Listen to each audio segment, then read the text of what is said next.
Hey, Home Service Freedom members, so many of you have asked for how to spend on digital marketing. So I'm back with the CEO of Cam Digital, Katie Donovan, to give us a brief explanation on what you need to know for this upcoming season. Katie, take it away. Awesome. I'm going to do this as quickly as I can, because I try and keep all these videos under 2 minutes. But I just want to walk everyone through a really simple budgeting tool that we use that highlights 3 KPIs when looking at digital marketing. Let me share my screen. And we'll make this available to everybody for anybody who wants to use this. It's just a simple Excel doc. You can use it in Google Sheets, whatever tools you have at your office. But essentially what we try and look at is, whether you're focused in a business that uses tech quotes or just run jobs. I put both in here. If you got, you're running tech quotes because you're doing fencing, chimneys, something like that. Trent, how many tech quotes do you need for the month of January to make your numbers? Let's say 160. Perfect, 160. And I know you're also doing HVAC on the side there. So how many HVAC jobs do you have scheduled in? Let's say we're going to do 50 HVAC jobs. 50 HVAC jobs. That's awesome. So that means I'm going to do 210 jobs this month, in the month of January, to make my numbers. Is that correct? Yes. Awesome. And you do that for every single month. It shouldn't be linear. Things change, right? Seasonality changes, influx, smaller reductions, people go on vacations. So you're going to want to fill that out for every single month. Trent, do you work 7 days a week? No, we do not. And are you opening on New Year's Day? No. So you'll have 21 working days in the month of January. Okay. You're going to want to put in how many working days you have, because that's going to affect how you're going to spend over the course of time. So just to back us up, 160 tech quotes, 50 HVAC jobs. So I need 210 jobs in the month of January to make the budget that I have planned. If I work 21 working days, that means I need 10 conversions a day. 10 conversions a day will get me to my planned budget.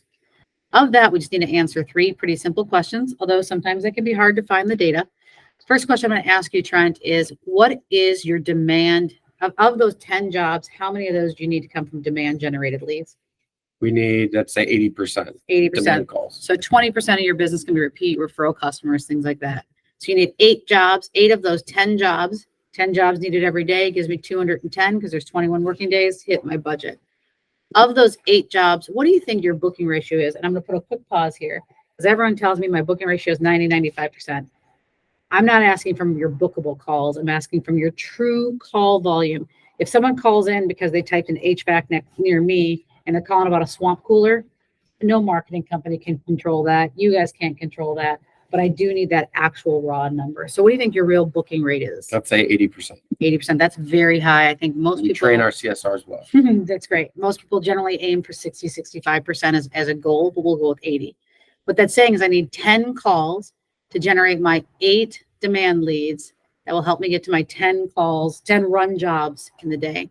And the last question I have to ask you, Trent, is do you know what your cancellation rate is? If you booked 10 calls today, how many of those do you actually run? How many don't get canceled?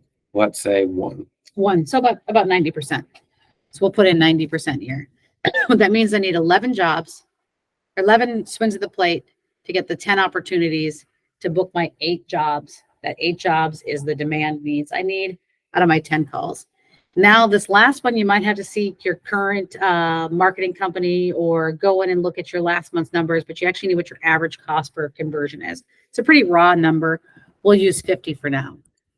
That simply does is that tells you what your spend should be per month, and it backs it all the way up. So if I had a $50 cost per conversion, LSA, Homes, Angie's List, Home Advisor, Google marketing, Bing marketing, Amazon marketing, all those different things, if I'm averaging $50 a conversion, that means I need $11,666.67 to generate that 210.